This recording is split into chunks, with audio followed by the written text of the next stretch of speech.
What is up, you guys? We are back. Got my organic carrot juice here. You already know. We're up on that. Feeling good. We're starting off the year feeling really good. And we got another post for you guys today from the Neville sub. So this one is called Inner Movement Causes Outer Movement. Sounds familiar enough, right? So here it is. I had a realization last night I wanted to share. If this is truly understood for you, it will create all you could ever dream of. I was in meditation last night, and all the times I was inwardly changed because of meaning I gave outside information popped into my mind. Scene after scene, followed by the manifestation of that inward movement expressed outside of me. I was able to watch it all play out, like watching a movie. The realization was this: every manifestation I've ever experienced, I've moved first internally, and then the external matched that movement. This is the point Neville was saying by changing internally, as within, so without. This is the point of affirming, visualizing, revising, scripting. You are moving inwardly. Look back on any time a coworker, boss, SP, etc. started showing up differently. You had an inner movement that they were treating you unfair, weren't being loving, or you weren't being loving and expected something unideal. The person showed up mirroring what you did in secret. They continued to show up that way until you moved internally about how that being shows up. Once there is full understanding of this and accountability that you were the sole cause, you have mastered manifesting. From this point, after you reverse engineer what happened and you see this truth, you can start using this ability for your good, consciously choosing what it is you want to experience, then thoughts from the wish fulfilled. Then think thoughts from the wish fulfilled.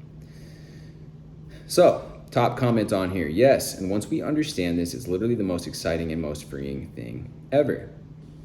What? I cause everything in my reality from imagining it first, and there's no limit to what I can imagine, so there's literally no limit to what I can cause in my outer world. Yes. Somebody says, I agree. If there's no movement within, there's no movement at all. 3D confirms the position you're holding internally.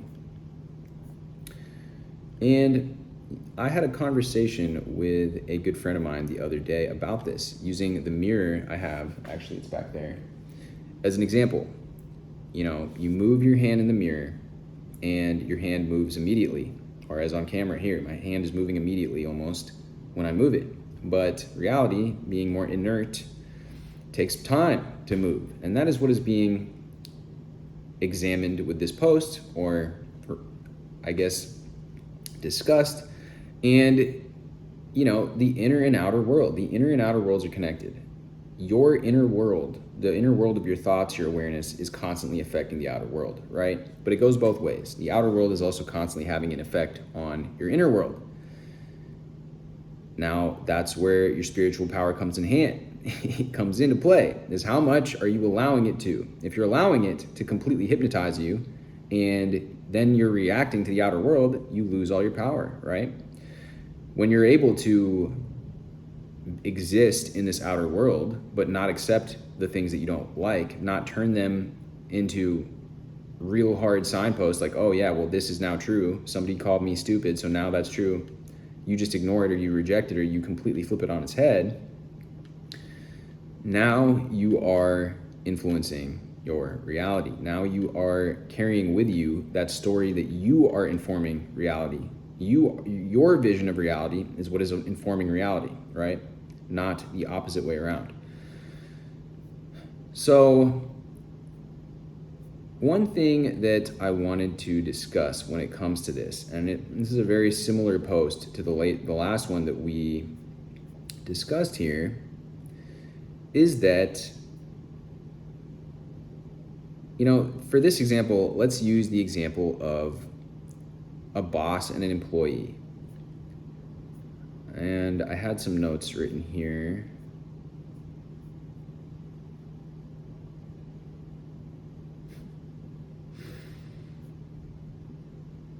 All right, so detachment. Detachment from your particular personal life circumstances is one way that you gain control. And I've used this example many times. So we go back to this example, the pendulum On one side, you have the very excited, very overly excited puppy dog type person, and you have the other one on the other side. It's like the fight or flight thing. You have on the other side of this very overly worried, concerned person who's almost paralyzed with fear. And with that example, I always use the dating example, or the guy at the bar who wants to talk to the girl. Neither of these extreme examples work.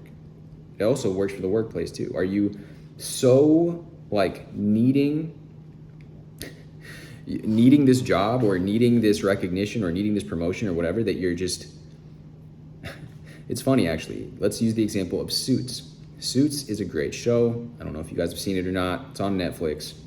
And Louis Litt, he fits perfectly into this overexcited person, right? Every single thing, he's chomping at the bit to get the attention of Jessica, who is the partner at the firm. She's the managing partner at the firm. And to get the approval of Harvey, who is the star lawyer at the firm.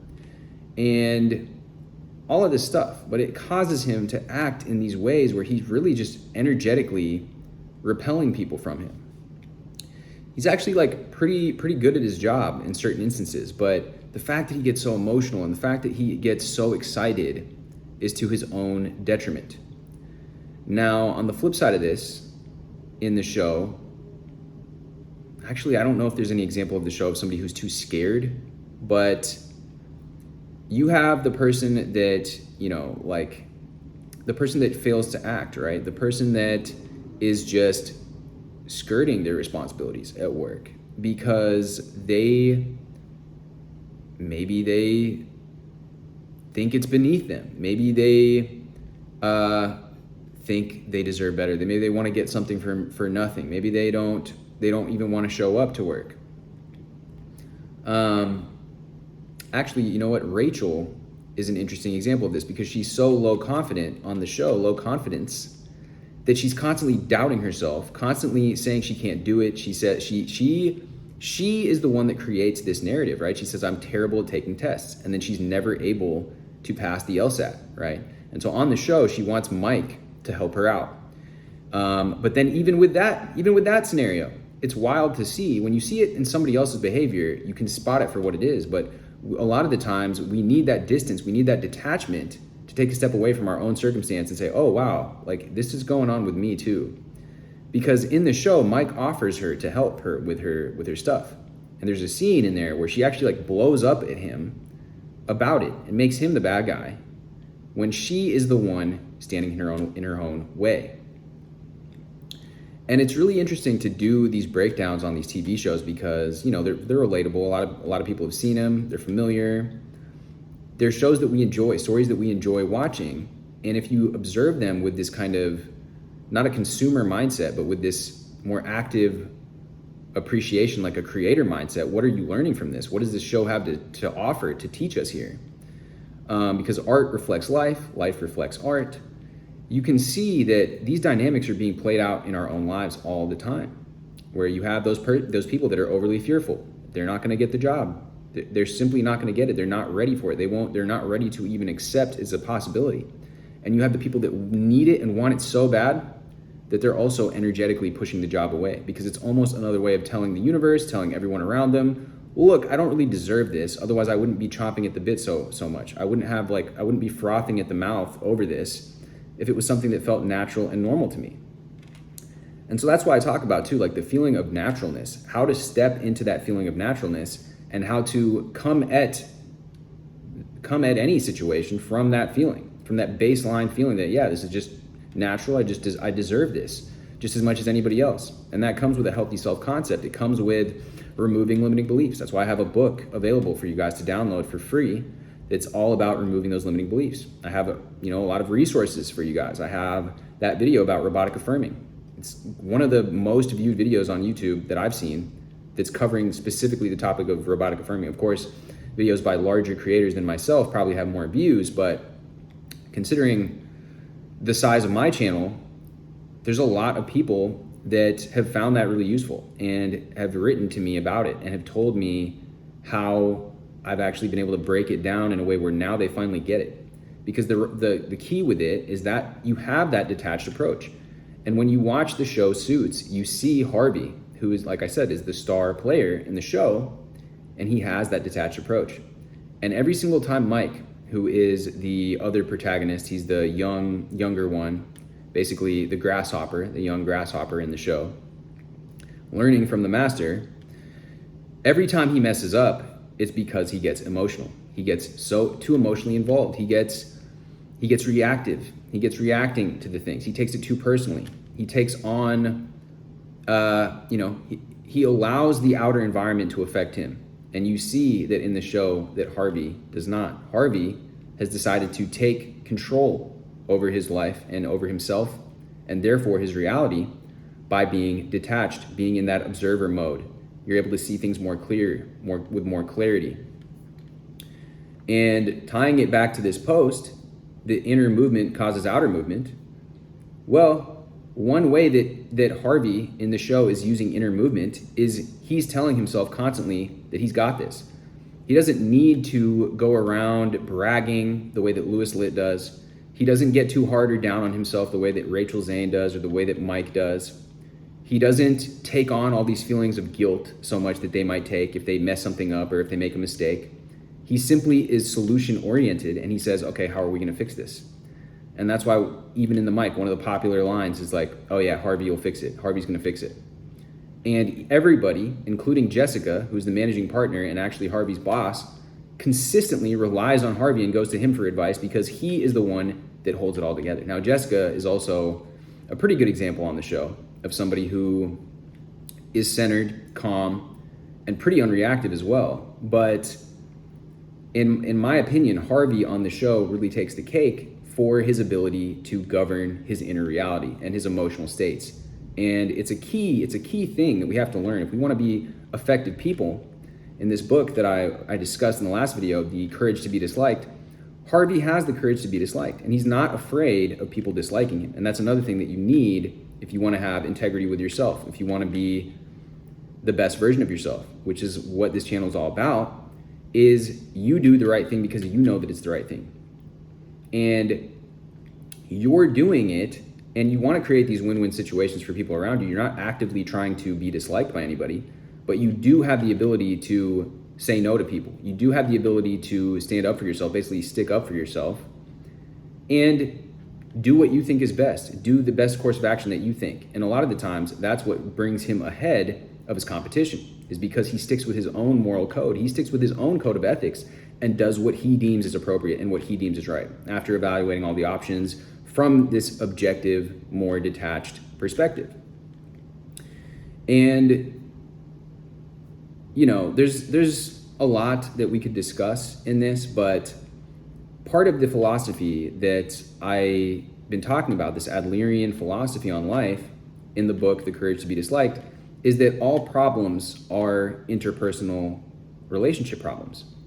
And it's interesting because while I do think that the one example, the caveat to that being maybe your physical health, I think that literally any other problem that you would run into in life, that is true for, whether it's the career, whether it's family, whether it's friends, whether it's your romance, it all boils down to your interpersonal relationships. And you can see that on this show, Suits, that because he's able to have good communication and effective communication with the people around him, I mean, he's able to pretty much resolve a lot of the problems that many of us face in our lives.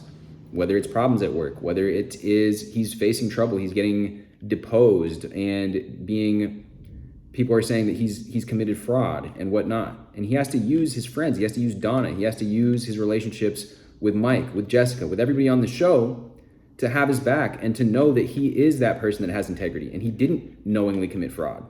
But if you're not able to communicate properly, communicate well with the people in your life, you will run into problems. And I think that there's a lot of truth in that.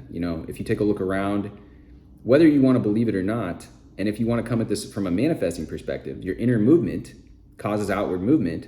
Well, yeah, first it has to do with the belief. Can you believe that you are good at communicating, that everybody likes you, that you are a likable person?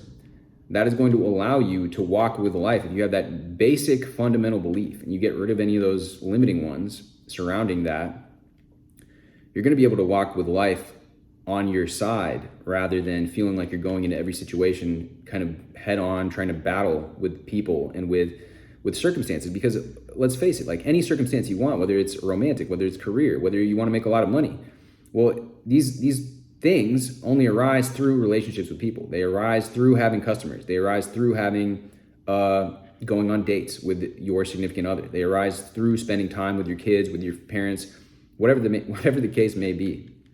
So again, coming at this from a more holistic approach, trying to give you guys some examples that shed more light on this, because this is something that we've heard many, many times, and we know this to be true. How can we then look at it with a fresh pair of eyes? How can we shed some new light on it? And that's what I'm interested in doing, like giving you guys examples from TV shows, examples from just basic life things, relatable circumstances that we can all understand and grasp. Anyways, guys, much love as always. I hope that this is helpful, insightful. Like I said, shed some more light on the subject. With that being said, much love as always. And yeah, if you have not done so already, hit the like, hit the subscribe, and I will see you guys in the next video.